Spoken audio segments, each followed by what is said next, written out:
How to burn fat, मैं weight lose करूं तो करूं कैसे? ओके, तो इस पे आपको आई सेड मेरे लिए स्टार्टिंग पॉइंट है ये समझना कि मैं कितना बर्न कर रहा हूं।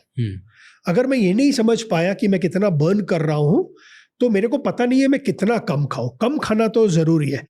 काफी साइंटिस्ट ने काफी काम किया टू फिगर आउट कि मैं एग्जैक्ट, इसको हम लोग बोलते हैं total daily energy expenditure, okay, TDEE।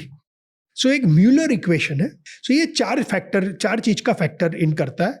आपकी एज क्या है, आपका वेट क्या है, आपका सेक्स क्या है और आपकी बॉडी कॉम्पोजिशन क्या है। ठीक है, सो सपोज राज इज 28, आपका वेट 64, आपका बॉडी कॉम्पोजिशन पता है कितना फैट कितना लीन मास है? हाँ, बॉडी फैट इज 21%, से 21% एंड बैलेंस इज लीन मास से 20%, अभी हाइपोथेटिकल, एंड आप मेल हो। सो ये 4 डेटा पॉइंट अगर आप डाल दोगे तो फॉर्मूला में आपको बता देगा आप कितनी कैलोरीज, आपका BMR क्या है। सो जितना आपका लीन मास है जी, आपके केस में 80%, सो 64 kgs multiplied by 80% is your lean mass. They multiply this by 13.517 or something, right? फिर फैट मास कितना है? तो फैट मास आपके केस में 20% of 64, so it will be about 13 kilo. So 13 multiplied by 9 point something. So अगर आप देखेंगे कि अगर आपका लीन मास ज्यादा है तो आपकी मेटाबॉलिज्म हायर होगी, राइट? फैट ज्यादा है तो मेटाबॉलिज्म ऑटोमेटिकली कम होगी। तो ये इक्वेशन में फैक्टर है। फिर अगर आप मेन है तो आप इस पे 198 ऐड कर दीजिए। अगर आप विमेन है तो 0, क्योंकि मेन और विमेन में 200 कैलोरीज का फर्क होता है मेटाबॉलिज्म में।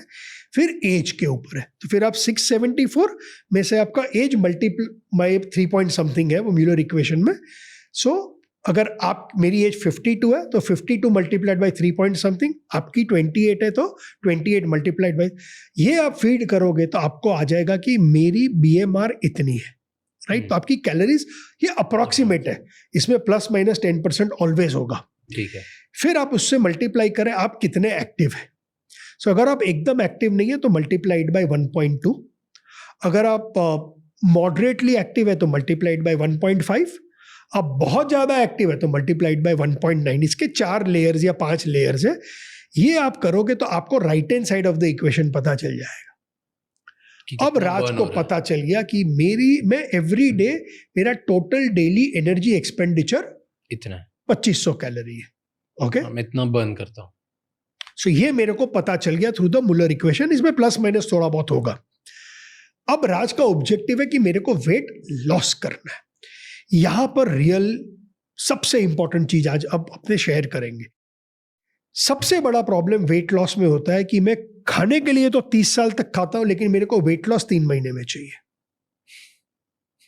ये नहीं होगा।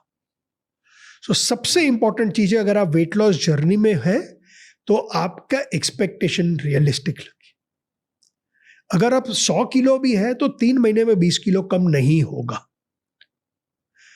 पॉइंट नहीं होगा। बहुत इंपॉर्टेंट क्वेश्चन पूछा लेकिन इसका आंसर इजी नहीं है, लास्ट में आएंगे इस पे, राइट? तो सबसे पहला पॉइंट है कि keep your expectation realistic. What is that?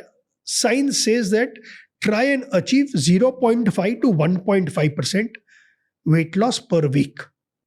ठीक है, तो अगर अपने एवरेज 1% पकड़े और अगर आप 100 किलो है तो by end of the month you should be 95 kgs, 96 kgs। उससे ज्यादा अटेम्प्ट मत करो। 4 से 5 kilo got it, percent wise, right?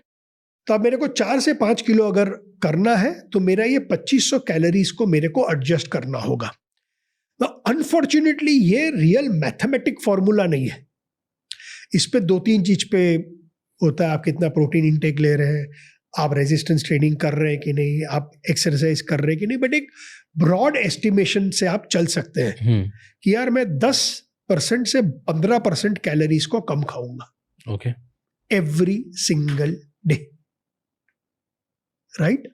So depending on आपको कितना वेट लूज करना है उसके बेसिस के ऊपर आप कैलोरीज को एडजस्ट करेंगे। एंड फिर आपको रियल मैथ्स पे आना पड़ेगा कि अब राज पहले 2500 कैलोरी खाता था, राज ने बोला अब मेरे को 2300 कैलोरी या 2200 कैलोरी खानी है।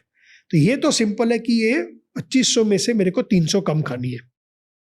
सबसे इंपॉर्टेंट काम अब आता है। अब ये डिसाइड करेगा आप आपका ऑब्जेक्टिव अचीव करते हो या नहीं विद अ 95% प्रोबेबिलिटी। ओके, क्या? You have to write down every single thing that you are eating. The only way you will be able to lose weight is if you are anal or banal about measuring. And मैं ये नहीं बोल रहा हूँ कि आप wait लेके weight करके, but measurement has to be there. इसमें सबसे बड़ा प्रॉब्लम आता है, सब बोलेंगे आपको कि यार मेरे को तो पता ही नहीं एक रोटी में कितनी कैलोरीज है, मैं तो एक बोल वेजिटेबल खाया, पता नहीं इसमें कितनी कैलोरीज है। तो दो वेज है, या तो बनने के पहले काउंट कर लो कितने कैलोरीज का क्या वेट है, या गूगल कर लो कि यार एक बोल मटर पनीर में कितना आता है। लेकिन आप जो भी साइट को यूज करते हो, जो भी मेथड यूज करते हो, उसको कंसिस्टेंटली फॉलो करो। तो ऐसा नहीं, हाँ, माई फिटनेस पैल ऐप है, कार्बन ऐप है, इंडिया में भी काफी ऐप्स होंगे आजकल, तो पिक्चर डालो और वो बता देता है। लेकिन इंपॉर्टेंट है, अगर मेरा स्टार्टिंग पॉइंट वो ऐप है तो मेरा ऑलवेज भी वही ऐप रहना चाहिए। कुछ भी कर सकते हो आप, नॉर्मल मेजर भी कर सकते हो कि यार अरे 150 ग्राम सब्जी है तो 150 ग्राम सब्जी है, तो अगर सब्जी है तो फाइबर है, 150 ग्राम सब्जी होगी तो 300 कैलोरी हो गई, उसमें 50% पानी हो गया। आपके ऊपर। There was an app मैं यूज करता था, Healthify Me। Healthify में कर लो, करेक्ट, हाँ Healthify कर लो। I used to use that, I really used to like it। मतलब वो एक, मुझे नहीं पता कितनी सही है कितनी गलत है, बट वो एक स्टैंडर्ड मुझे दे देता था कि रोटी कितनी खा रहा हूँ, सब्जी कितनी खा रहा हूँ, प्रोटीन क्या ले रहा हूँ। फास्ट फूड से लेके इंडिया की सारी चीज़ें उसमें दिखाते हैं और बताते हैं कि कैलकुलेट कितना हो रहा है। सो Healthify Me यूज करें सब, Healthify Me में, बट फिर Healthify Me ही यूज करेंगे।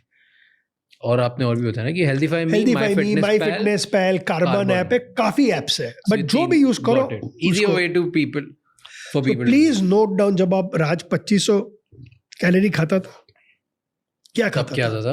तो आपको पता चल जाएगा आपने प्रोटीन कितना खाया, आपने कार्ब कितने खाए, आपने फैट कितने खाए। ओके, ये इंपॉर्टेंट है। अब मेरे को 300 कैलोरीज कम खानी है, तो कहीं से 300 कैलोरी जाएगी। नाउ अगर आपको वेट लॉस अचीव करना है तो सबसे पहला इंपॉर्टेंट मैंने बोला काउंट करना। सेकंड आपका सबसे बड़ा फ्रेंड है protein. Unfortunately most of the books में हम लोग कार्ब और फैट, आप कोई भी डाइट देख ले, अमेजोन में जाइए 40,000 किताब मिलेगी आपको डाइट और न्यूट्रिशन के ऊपर। या तो वो आपको बोलेंगे, कीटो वाले बोलेंगे ज़्यादा फैट खाओ, लो कार्ब वाले बोलेंगे कार्ब मत खाओ, कोई प्रोटीन की बात ही नहीं करेगा। और प्रोटीन से सबसे बड़ा मैक्रो फॉर वेट लॉस नहीं है। क्यों? एक्सेस कार्ब फैट में कन्वर्ट होगा, एक्सेस फैट फैट में कन्वर्ट होगा, एक्सेस प्रोटीन सिक्रीट हो जाता है। तो ये समझना जरूरी है, हम खाते किस लिए। हम लोग 3 चीज के लिए खाते हैं। सबसे पहले हमारी बात हुई एनर्जी के लिए, उसके लिए आपके प्राइमरी सोर्स है कार्ब और फैट। सेकंड हम खाते हैं डाइजेशन के लिए, जहां आपका सोर्स है फाइबर। तीसरा हम खाते हैं हमारे बॉडी की स्ट्रक्चरल इंटेग्रिटी के लिए, मसल्स के लिए, बोन स्ट्रेंथ के लिए, वो है प्रोटीन। तो आप ऑलवेज लीड करें प्रोटीन के साथ। At least 1.5 grams of protein per KG of your weight must be consumed. So जैसे आपकी बात करें 64 केजी, सो 100 ग्राम प्रोटीन खाना है। तो अगर राज का 100 ग्राम प्रोटीन खाना है तो 100 मल्टीप्लाइड बाई 4 कैलोरीज पर 400 ग्राम। सो अब मेरा 2100-2200 में 400 तो प्रोटीन चला गया। ओके, अब आपको किस डिग्री का फैट लॉस अचीव करना है या वेट लॉस अचीव करना है, मैं 400 की जगह 600 करूंगा। क्योंकि वो आपने थोड़ा ज्यादा भी खा लिया तो वो निकल जाएगा, प्रॉब्लम नहीं है, राइट। अब बचता है 2 चीज, वो है फैट और कार्ब्स। यहां पर ही घमासान कुरुक्षेत्र की लड़ाई होती है। पूरा न्यूट्रिशनल वर्ल्ड फाइट करता है, फैट ज्यादा खाओ, कार्ब्स ज्यादा खाओ। जो स्टडी हुई थी उसमें इन्होंने एक चीज बहुत इंपॉर्टेंट आई बाहर, कि अगर मैं अपना कैलोरी को डेफिसिट जोन में रखता हूं और प्रोटीन को मेंटेन करता हूं, फिर आप चाहे ज्यादा कार्ब्स खाए या ज्यादा फैट खाए, कोई फर्क नहीं पड़ता।